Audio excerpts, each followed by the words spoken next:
जो अपराधी था उसको आपने या आपके द्वारा एक मुहिम चलाई गई जिसके कारण उसको एक सज़ा मिली और बड़ी अनोखी सज़ा मिली। सज़ा मैं आपके मुंह से सुनना चाहूँगा, क्या मिला था?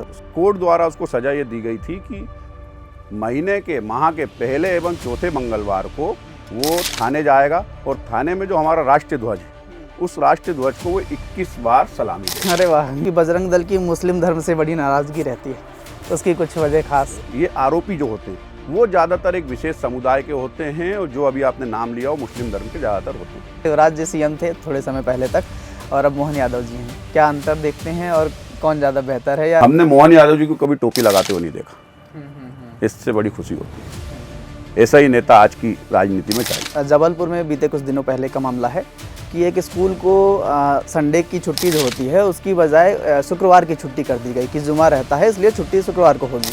जैसा कि आपने बताया कि शुक्रवार के दिन छुट्टी, क्यों, इसकी जरूरत क्या है? जो चल रहा है, हाँ, जो चल रहा है वो चलना चाहिए।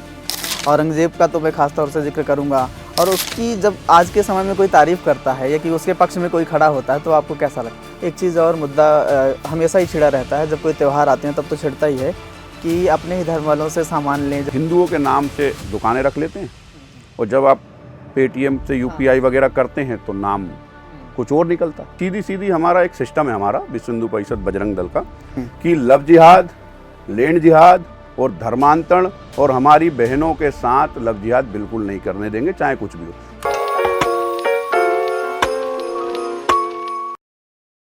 नमस्कार, मैं अभिषेक त्रिपाठी और आज हमारे डिस्कशन कैफे पॉडकास्ट में बेहद ही खास मेहमान आए। खास मेहमान मैं इसलिए कह रहा हूं क्योंकि हमारे स्टूडियो में पहले वो बजरंग दल के मेहमान हैं। मिलवाएंगे आपको दिनेश यादव जी, जो भोपाल ही नहीं मध्य भारत के प्रांत अधिकारी हैं। दिनेश यादव जी, बहुत बहुत स्वागत है आपका। जय श्री राम। चलिए शुरुआत करें, बातचीत शुरू करें। उससे पहले मैं जानना चाहूँगा बजरंग दल कैसे काम करता है, थोड़ा उसके बारे में बताइए। बजरंग दल हिंदुत्व की रक्षा के लिए काम करता है। बजरंग दल विश्व हिंदू परिषद का एक युवा इकाई है उसकी, जो कि युवाओं के बीच में काम करता है, विद्यार्थियों के बीच में काम करता है। मठ मंदिरों, हमारी बहन बेटियों के, हिंदू धर्म की मान बिंदियों की रक्षा के लिए ये निरंतर काम करता है। इसके 3 सिद्धांत है: सेवा, सुरक्षा और संस्कार। सेवा तो आप जैसे जानते ही हैं, अपने साधु संतों की, गौ माता की, इस प्रकार से सेवा करता है। इसी प्रकार अगर संस्कार की बात करेंगे तो कैसे युवाओं में संस्कार, अपने हिंदू धर्म के संस्कार कैसे बढ़ाए जाएं, संस्कार, आदमी संस्कारवान कैसे बने, हमारे युवा जो पीढ़ी है उसमें चाहे हमारी बहनें हों चाहे भाई हों, उनको संस्कार जैसे माथे पर तिलक लगाना चाहिए, है ना, पूजा अर्चना करना चाहिए, है ना, जन्मदिन की जगह हमारी गौ सेवा और माता पिता का सम्मान करना चाहिए।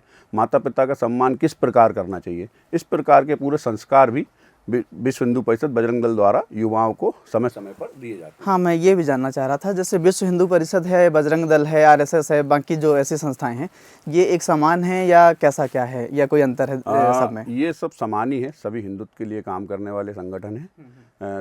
सबसे प्रमुख जो है हमारा संघ आरएसएस, राष्ट्रीय स्वयंसेवक संघ, इसका अनुषांगिक संगठन विश्व हिंदू परिषद है और विश्व हिंदू परिषद की युवा इकाई बजरंग दल है, जो कि युवाओं के बीच में काम करती है। मतलब विश्व हिंदू परिषद का एक आयाम बजरंग दल है। मैं आपके बारे में जब देख रहा था तो एक वीडियो मुझे मिला, बड़ा अच्छा वीडियो मिला। उसमें एक मिश्रौद थाना अंतर्गत एक मामला था जिसमें एक जो अपराधी था उसको आपने या आपके द्वारा एक मुहिम चलाई गई जिसके कारण उसको एक सज़ा मिली और बड़ी अनोखी सज़ा मिली। सज़ा मैं आपके मुंह से सुनना चाहूँगा, क्या मिला था? सज़ा, वो वाक्य ऐसा था कि हमें जानकारी मिली थी, एक सोशल मीडिया पे एक छोटा सा शॉर्ट वीडियो आया था। उस वीडियो में एक विशेष समुदाय का लड़का था, एक व्यक्ति, फैज़ान नाम था उसका। फैज़ान नाम था उसका। वो फैज़ान द्वारा हमारी भारत माता को और हमारे भारत देश को अशब्द कहे जा रहे थे, जिसमें प्रधानमंत्री जी का भी नाम वो ले रहा था, बार बार गलत तरीके से ले रहा था। सबसे महत्वपूर्ण बात है कि हमारी भारत माता को वो अशब्द बोल रहा था। उसकी हमने जांच की, उसको पकड़ा कर जुलूस निकालते हुए उसको थाने लेकर गए, उस पर एफआईआर कराई गई और एफआईआर कराने के बाद जब उसको सज़ा मिली कुछ दिनों बाद, तो आप यकीन मानेंगे वो सज़ा इस प्रकार से थी कि कोर्ट द्वारा उसको सज़ा ये दी गई थी कि महीने के माह के पहले एवं चौथे मंगलवार को वो थाने जाएगा और थाने में जो हमारा राष्ट्रीय ध्वज है उस राष्ट्रीय ध्वज को वो 21 बार सलामी देगा। अरे वाह! ये इस प्रकार की उसको अनोखी सजा तो दी ये उच्च न्यायालय द्वारा सजा? जी। हाँ। और ये सजा तब तक चलेगी जब तक केस का निराकरण नहीं होता इस केस। अच्छा। ये निरंतर पहले और चौथे मंगलवार को जाएगा और 21 बार हमारी भारत माता के सामने, राष्ट्रध्वज के सामने भारत माता की जय बोल करके सलामी देगा। अरे वाह। हाँ, चलिए मैं ये जानना चाहता हूँ कि बजरंग दल की मुस्लिम धर्म से बड़ी नाराज़गी रहती है, उसकी कुछ वजह खास? नहीं, ये तो अपनी अपनी धारणा है, लेकिन आप देख रहे होंगे कि बजरंग दल लगातार हिंदुत्व के लिए काम करता है। वो चाहे हमारी बहनों की रक्षा हो, चाहे वो मठ मंदिरों की रक्षा हो, चाहे गौ हत्या रोकने का मामला हो, ये किसी भी मामले में जब बजरंग दल आगे बढ़ता है, कोई भी इसको सूचना मिलती है और हम उस पर कार्रवाई करने के लिए आगे बढ़ते हैं, तो जो सामने वाला विपक्षी पक्ष होता है, जो ये कृत्य करता है, ये आरोपी जो होते हैं, वो ज़्यादातर एक विशेष समुदाय के होते हैं और जो अभी आपने नाम लिया वो मुस्लिम धर्म के ज़्यादातर होते हैं। लेकिन हम तो हमेशा गलत का विरोध करते हैं। अब वो गलत जो भी पाया जाएगा, अब अधिकतर एक विशेष समुदाय के लोग होते हैं, है ना, मुस्लिम धर्म के लोग होते हैं, तो हमको कई बार उनका विरोधी माना जाता है। विरोधी नहीं, हमारी तो सीधी सीधी हमारा एक सिस्टम है, हमारा विश्व हिंदू परिषद बजरंग दल का, कि लव जिहाद, लैंड जिहाद और धर्मांतरण और हमारी बहनों के साथ लव जिहाद बिल्कुल नहीं करने देंगे, चाहे कुछ भी हो। जिस गौ माता के अंदर हम 33 कोटि देवी देवता वास करते हैं, हमारे, हम जिनको माँ मानते हैं, ऐसी गौ माता को कोई काटने का प्रयास करता है तो क्या उसको रोकना गलत होगा? और हम उसको रोकने जाते हैं तो कई बार वो उनके पीछे जो व्यक्ति होते हैं वो ज़्यादातर मुस्लिम होते हैं, तो हमको उनके विरोध में खड़ा होना पड़ता है।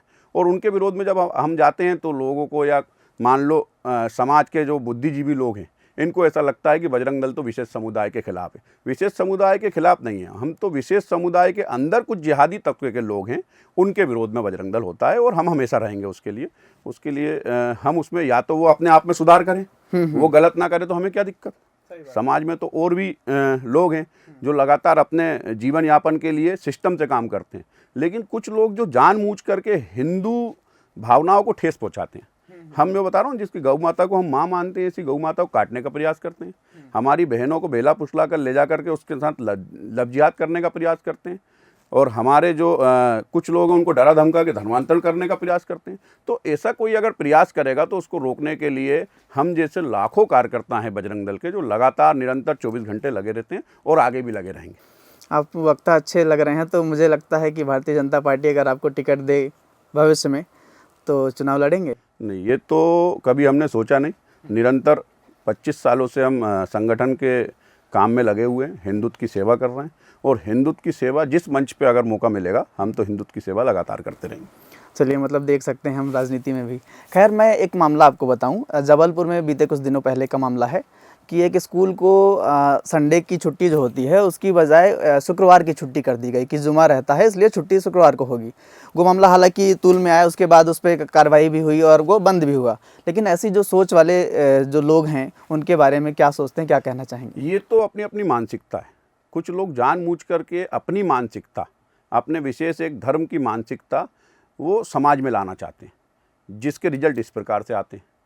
जब सिस्टम जो बना हुआ है, ऐसे तो हमारे देवी देवता भी पूरे 7 दिन पूजा जाते हैं। मंगलवार को हनुमान जी महाराज को पूजा जाता है, शनिदेव को शनिवार को पूजा जाता है, लेकिन वो सिस्टम जो है संविधान से जो देश चला आ रहा है वो संविधान से चलना चाहिए। उसमें विशेष इस प्रकार की योजनाएं जबरन फंसाते हैं जो लोग, वो गलत है, जिसका विरोध कई बार आम समाज भी करता है और हम भी करते हैं। जैसा कि आपने बताया कि शुक्रवार के दिन छुट्टी क्यों, इसकी ज़रूरत क्या है? जो चल रहा है, हाँ, जो चल रहा है वो चलना चाहिए, उसमें बदलाव की इतनी आवश्यकता नहीं होनी चाहिए। लेकिन कुछ जगह कुछ गलतियां ये लोग कर लेते हैं, फिर भुगतते भी। सही बात। आपका एक मैंने वीडियो देखा था कि कोई मल्टी का निर्माण हो रहा था, वहाँ पे कोई मंदिर था, उसके बारे में थोड़ा बताइए कि क्या था वो वाक़या, क्या था? ये भोपाल में अरेरा कॉलोनी स्थित एक नगर निगम की मल्टियाँ अरेरा कॉलोनी में 12 नंबर पे बन रही थी। वहाँ हमको सूचना प्राप्त हुई थी कि एक शिव भगवान का मंदिर, शिव जी का मंदिर, वहाँ जो कंस्ट्रक्शन कंपनी थी उसमें कुछ वर्कर थे जो अन्य धर्म के भी होंगे शायद, है ना, जैसे कि सुपरवाइजर, जेसीबी का ऑपरेटर, इनके द्वारा योजना बनाकर, और यह हो सकता है कि कंपनी जो वहाँ काम कर रही थी, कॉन्ट्रैक्ट जिसका था, वो भी उसमें मिली होगी, उसने भी आदेश दिया होगा, तो वो मंदिर को खंडित कर दिया गया, वहाँ से रातों रात उसको हटा दिया गया, जिसकी सूचना हमें सुबह मिली। हम सुबह तत्काल 6 बजे गए, 6 बजे के बाद 8 बजे तक हमने वहाँ प्रदर्शन किया, फिर जिम्मेदार लोगों को बुलाया और लोगों से अपनी बात रखी कि मंदिर उसी स्थान पे दोबारा आप बनाइए और उसके बाद फिर अपने मल्टी का काम चालू कीजिए। तो वो काम हमने रोक दिया। तो ये 1-2 दिन का फिर पुलिस केस भी हुआ उसमें, पुलिस भी इन्वॉल्व हुई और आम समाज, हिंदू समाज भी एक्टिव हुआ वहाँ पे बजरंग दल के साथ। पर नेतृत्व उसने बजरंग दल ने किया, वहाँ पे हमने किया और उसका रिजल्ट ये आया कि 4-5 महीने काम बंद रहा। फिर आखिरकार कंपनी को हमारी बात माननी पड़ी और भव्य मंदिर भगवान शंकर भगवान का उनने वहाँ बना कर दिया, जिस पे स्थापना हमारे द्वारा और कुछ हिंदूवादी लोग वहाँ थे मिल करके वहाँ शंकर भगवान की बहुत अच्छी तरीके से अच्छे स्तर पर और भव्य स्थापना भी हुई। आज शंकर भगवान का मंदिर वहाँ है, उसका नाम नर्मदेश्वर महादेव है। अरे वाह। तो एक मामला और, मैं जब मामलों की बात चल ही रही है तो मेरे जहन में डीबी माल वाला मामला आ रहा है। जब आपने नमाज पढ़ रही जा रही थी वहाँ, या कुछ ऐसा वाक़या हो रहा था, तो आप पहुँचे थे और आपके साथ पूरी टीम थी, क्या था वो, उसके बारे में ज़रा बताइए। ये वाक़या ऐसा था कि हमें लगातार सूचना प्राप्त हो रही थी कि एक विशेष समुदाय के द्वारा एक प्रॉपर जहाँ पे गैलरी, डीबी मॉल की एक गैलरी है जहाँ से निकल के जीने की तरफ जाया जाता है, उस जीने के बीच पे कुछ लोग बैठ करके जानबूझ के नमाज पढ़ते हैं और वो रास्ता जाम करते हैं। तो 2-3 बार हमने देखने का प्रयास भी करा, लेकिन जब तक हम जाते थे इन मौके पर नहीं पहुंच पाते थे। जिस दिन ये वाक़या हुआ उस दिन भी यही हुआ, तो हम देखने गए थे, हमारी तैयारी भी थी, अगर वो मिलेगा तो उनको हटवाया जाएगा वहाँ पे, कि इस प्रकार से हर कहीं कोई भी पूजा पद्धति नहीं करनी चाहिए। आपकी और हमारी सबका धर्म की एक विशेष पूजा अर्चना का एक विशेष स्थान होता है। हिंदू धर्म में मंदिर होता है, मुस्लिम धर्म में मस्जिद होती है, तो हर कहीं अपन किसी को डिस्टर्ब क्यों करें। और फिर डीबी मॉल में तो कितनी संख्या में लोग जाते हैं, आपने देखा होगा कितनी लगातार वहाँ भीड़ रहती है।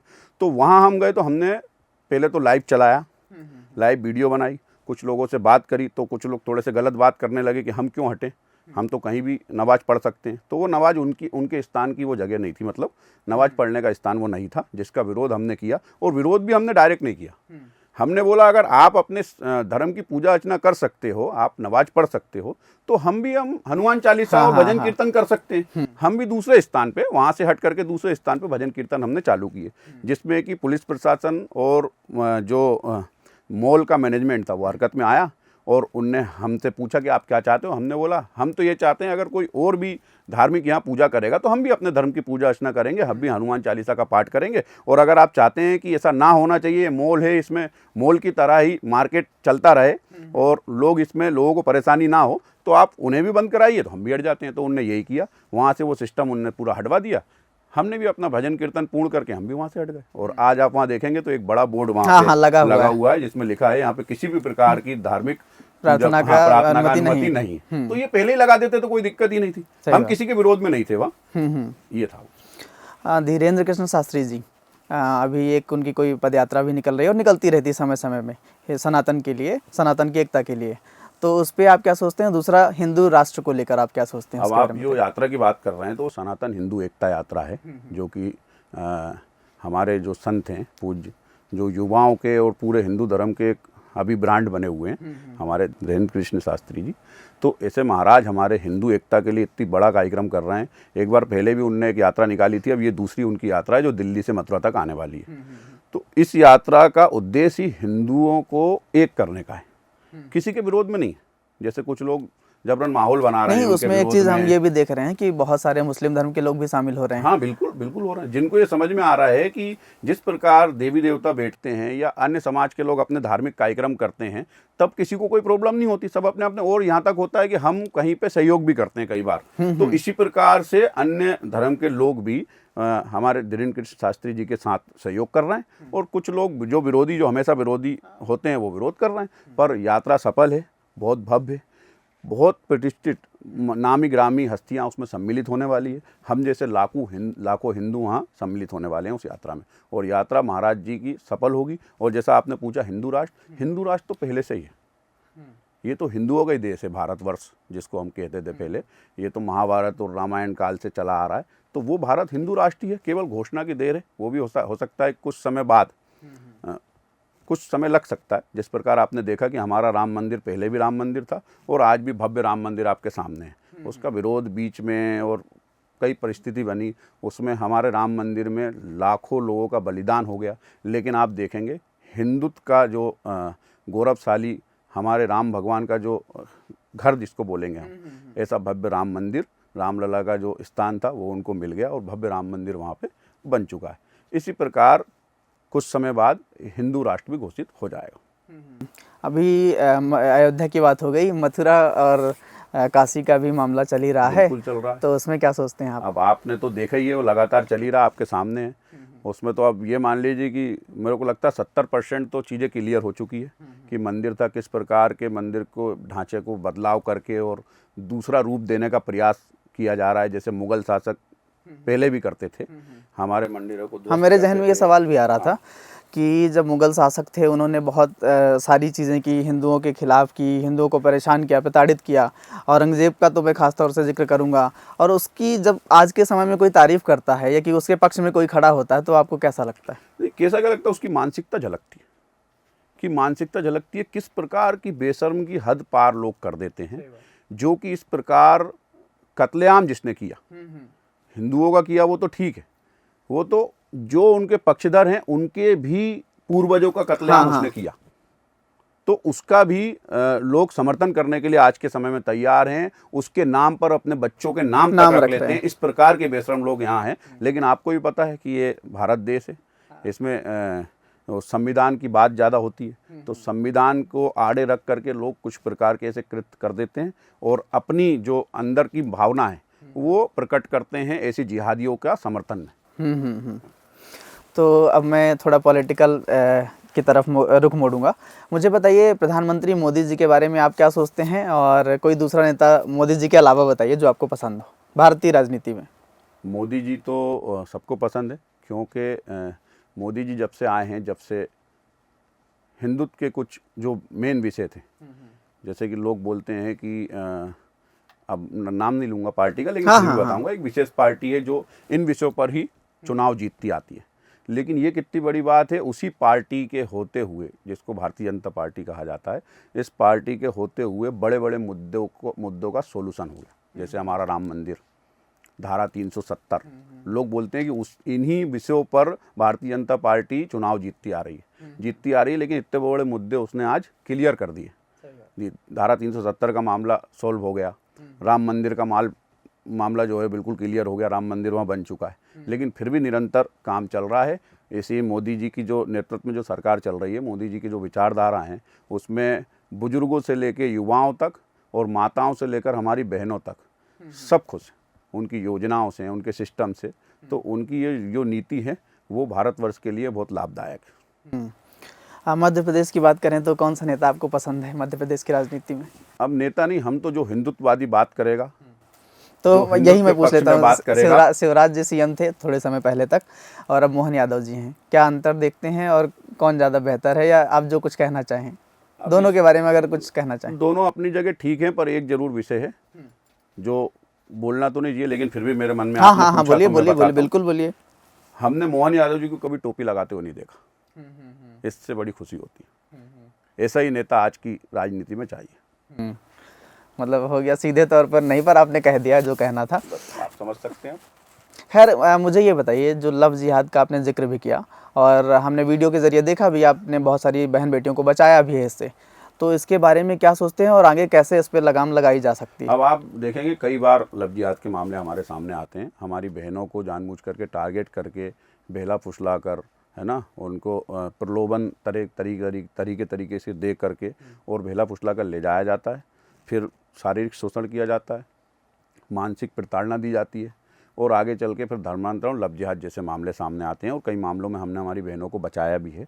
अभी एक रिसेंटली एक मामला मैं आपको बताऊंगा। हमें जानकारी मिली कि एक MP नगर में होटल गैलेक्सी है, वहाँ 2 युवक जो कि मुस्लिम थे, विशेष समुदाय के थे, एक हमारी हिंदू बहन के साथ वहाँ आने वाले हैं। हमने उसकी तैयारी की, छापा मारा और वो पकड़े गए। हाँ, MP नगर थाने में उनको हमने जब्त कराया, लड़के को जेल भेजा गया, दोनों को।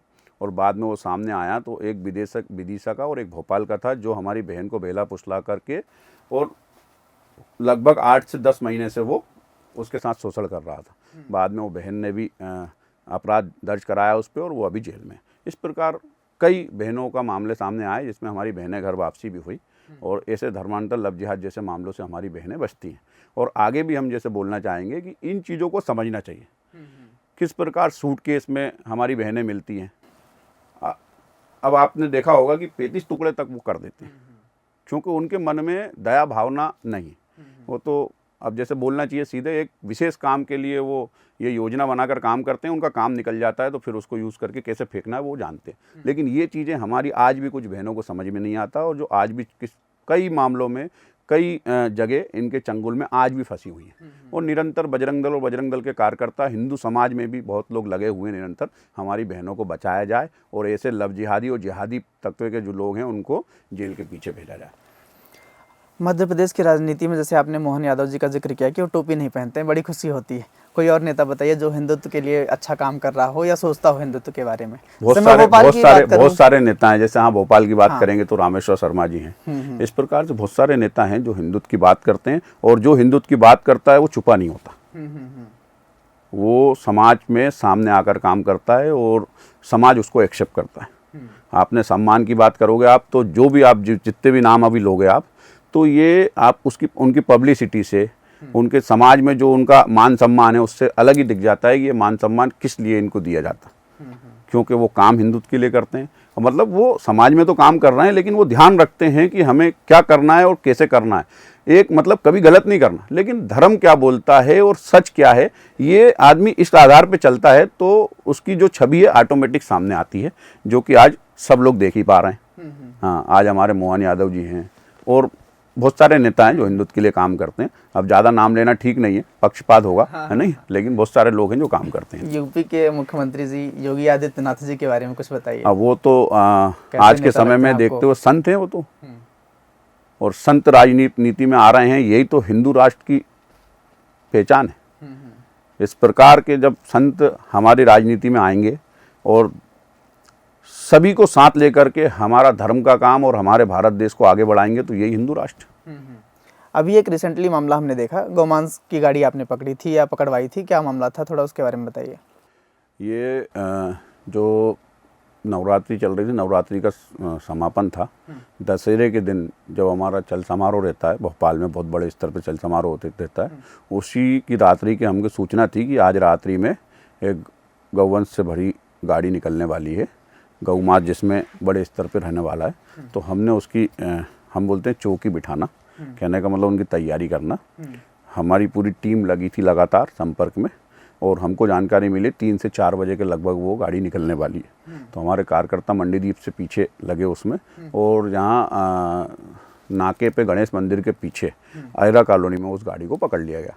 इनोवा गाड़ी थी, उसमें आप मानेंगे जब वो पूरा गाड़ी जब खोली गई तो उसमें 6 गौवंश ताज़ा मांस उसमें था। मतलब ऐसा लग रहा था कि घंटे 2 घंटे पहले ही काट के लाया गया। हमारी 6 गौ माता को निर्दयी तरीके से इन जिहादियों ने काट दिया, और उसको गाड़ी को जब पकड़ा उसकी FIR हबीबगंज थाने में कराई, और उसमें जिहादी जो थे उनको ऊपर बहुत सारे NSA की और भी कार्रवाई हुई, और उनका जुलूस भी निकालना। अब जैसे 2 जन पकड़ा गए और भी पकड़ने, अभी उसमें जांच चल रही है। और इसके अलावा उस पर जो जिहादी वहाँ फरार हैं उन पर पुलिस ने इनाम भी घोषित किया है कि पकड़ने। और इस प्रकार की घटनाएं लगातार हो रही है। विश्व हिंदू परिषद बजरंग दल के कार्यकर्ता रात भर लगे रहते हैं, और ऐसी गाड़ियों को पकड़ के, ऐसे जिहादियों को पकड़कर थाने ले जाते हैं, और कई बार वो भी हथियारों से लेस होते हैं। जब हम पकड़ते हैं तो कई बार हमारी जान पे भी बनाती है। तो यही मैं भी जानना चाह रहा हूं कि उसको लेकर के हम कभी हमारे कार्यकर्ता थोड़ा बहुत अगर अपने बचाव में थोड़ी बहुत मारपीट भी कर देते हैं, तो उसको भी कई लोग विषय बना करके बजरंग दल को गुंडा बोलते हैं। तो भैया, बजरंग दल का काम सेवा सुरक्षा संस्कार का है। हमारी गौ माता, जिस गौ माता को हम अपनी माँ मानते हैं, ऐसी गौ माता को कोई काटेगा और फिर उल्टा हम पे हमला करेगा, हम रोकेंगे तो क्या हम उसकी क्या पूजा करेंगे? तो कई बार हमें डिफेंस में ये सब करना पड़ता है, तो लोग हमें गलत पाते हैं। लेकिन हम संविधान को कितना मानते हैं, आप देखिए, इतनी बड़ी घटना के बाद भी हम सुरक्षित तरीके से उनको थाने तक ले जाते हैं और उनको नियम अनुसार सजा दिलाने का प्रयास करते हैं, और जो लगातार चल रहा है। ये सजा यही नहीं, आगे कोर्ट कचहरी होकर के फिर आगे तक इसको ले जाना पड़ता है कि उनको सही आदमी, सही जो गुनहगार है वो दोषी हो और वो जाए, जो उसमें आरोपी है वो सही व्यक्ति पकड़ाए, क्योंकि जो इसके पीछे होते हैं वो कई बार वो बच जाते हैं, और जो छोटे मोटे जो उनके कारीगर होते हैं, ये पकड़ाते हैं, है ना, ये छोटे मोटे जो आरोपी होते हैं। लेकिन हमारा लक्ष्य होता है कि जो मेन आरोपी है सीधे जड़ पे बाहर हो। मेन आरोपी जब तक नहीं पकड़ाएगा, जब तक के ये चीज़ें चलती रहेगी, गौ मांस और जो अब गौ तस्करी है, इन पे रोक तब लग पाएगी, तब इसके जो प्रमुख लोग हैं ये जब सलाखों के पीछे रहेंगे। इसकी योजना विश्व हिंदू परिषद बजरंग दल लगातार बनाता है। तो आप जैसे इस तरह के काम करते हैं, जैसे आपने इसका बताया लव जिहाद से बेटियों को बचाते हैं और भी बहुत सारे सेवा के कार्य करते हैं, तो कभी कोई दूसरे धर्म द्वारा कोई धमकी वगैरह मिली हो या कुछ ऐसा वाकया हो? तो ये जब जो सब समाज में काम करते हैं हम, तो हमेशा हमको दो पक्ष मिलता है, एक सही और एक गलत, और हम सही के साथ रहते हैं। तो सही का जब साथ देते हैं तो गलत जो पक्ष होता है, जो जिहादियों का पक्ष होता है, जो आप सीधे, वो हमसे हमेशा नाराज रहता है। लेकिन वो ये भूल जाते हैं तो कि जो हम सच से सच्चे पक्ष के पीछे जो हम जहाँ लड़ाई लड़ते हैं उसका हम जब साथ देते हैं, तो वो पक्ष का काम होने के बाद ऐसे कई पक्ष हमारे पीछे खड़े। तो ये 2-4 लोगों से कोई फर्क नहीं पड़ता। लगातार ये काम पहले भी चलता आया है, आगे भी चलता रहेगा। जब से बजरंग दल में जुड़े हैं तो बजरंग दल एक हिंदू आर्मी है। जिस प्रकार की हमारे सैनिक, हमारे जवान हमारे देश की सुरक्षा के लिए जान दाव पे लगा करके सुरक्षा 24 घंटे वहाँ खड़े हैं, अपने परिवार को यहाँ अकेला छोड़ करके, इसी प्रकार बजरंग दल का एक एक कार्यकर्ता हिंदुत्व के लिए लगा है। ये छोटी छोटी धमकियों और डर का कोई उस पर असर नहीं पड़ता। चलिए, बहुत अच्छा लगा। मैं एक चीज़ और जानना चाह रहा था, बल उपासना प्रमुख हैं आप, उसके बारे में थोड़ा बताइए। कौन सा क्या पद होता है, क्या काम होते हैं इसके, और युवाओं के लिए क्या किया जा रहा है? ये जैसे बजरंग दल में एक दायित्व संगठन ने भी मुझे दिया है। मैं और पहले बहुत सारे संयोजक और अन्य पदों पर रहा हूँ। अभी विश्व हिंदू परिषद बजरंग दल से प्रांत का बल उपासना प्रमुख हूँ, और मेरा 32 जिलों में मेरा प्रवास होता है इसमें।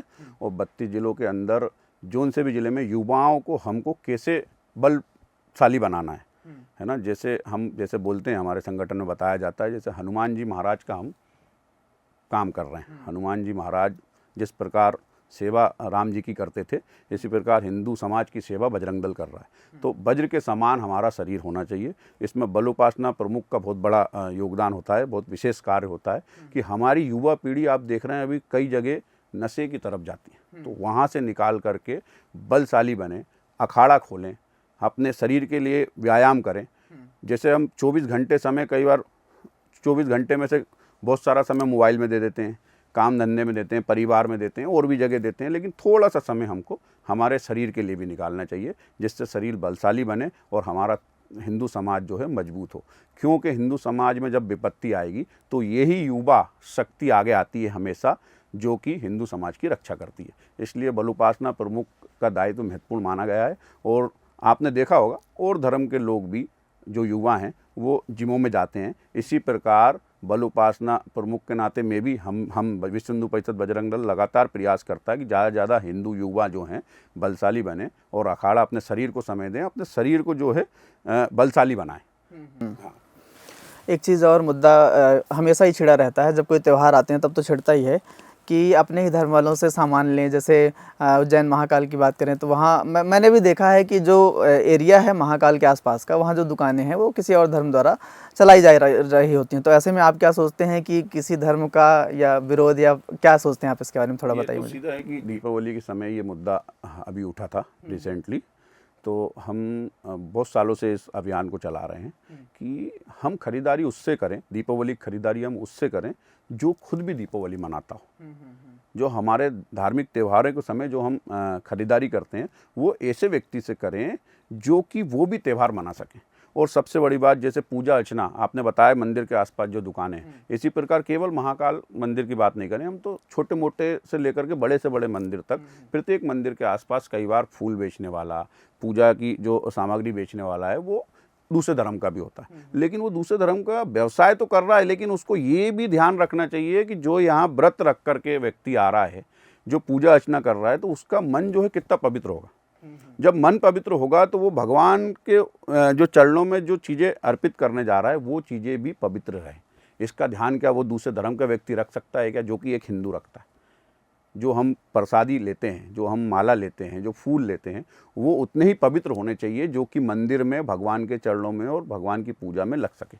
इसीलिए भी कहा जाता है कि अपनों से ही व्यवहार करेंगे तो ज़्यादा अच्छा रहेगा, हमारी पूजा अर्चना पूरा सिद्ध मानी जाएगी। और इसी प्रकार जब अपन मार्केट में जाते हैं तो कई बार आपने देखा होगा जानबूझ करके कि हिंदुओं के नाम से दुकानें रख लेते हैं, और जब आप पेटीएम से यूपीआई वगैरह करते हैं तो नाम कुछ और निकलता है। तो भैया आपको बता कर रखने में क्या दिक्कत? आप जब मार्केट में घूमते हैं, जब रोड पे निकलते हैं, तब तो पूरी वेशभूषा में रहते हैं, दूर से ही पता चल जाता है कि किस धर्म का व्यक्ति हो। लेकिन जब व्यवसाय में आते हैं तो भाई साहब अपना धर्म क्यों छुपाते हैं? तो अपना धर्म बता कर काम करो ना, क्या दिक्कत? जिसको लेना होगा वो तो वैसे ही लेगा। हम चिल्ला चिल्ला के तो नहीं बोलते हैं आप उसकी दुकान पे ना जाओ, वो तो खुद की मानसिकता है। हाँ, अब भाई साहब वो तो किसी भी धर्म का व्यक्ति हो, चाहे वो हमारे धर्म का हो, चाहे विशेष धर्म का हो, वो एक अलग चीज़ हो गई। लेकिन थूकी हुई चीज़ कोई खाना चाहेगा क्या? मैं आपसे पूछूंगा, आप बताइए। आपको पता है कि वहाँ विशेष एक दुकान है, वहाँ पे थूक करके सामान दिया जाता है, आप वहाँ चाय पियेंगे क्या? कभी नहीं।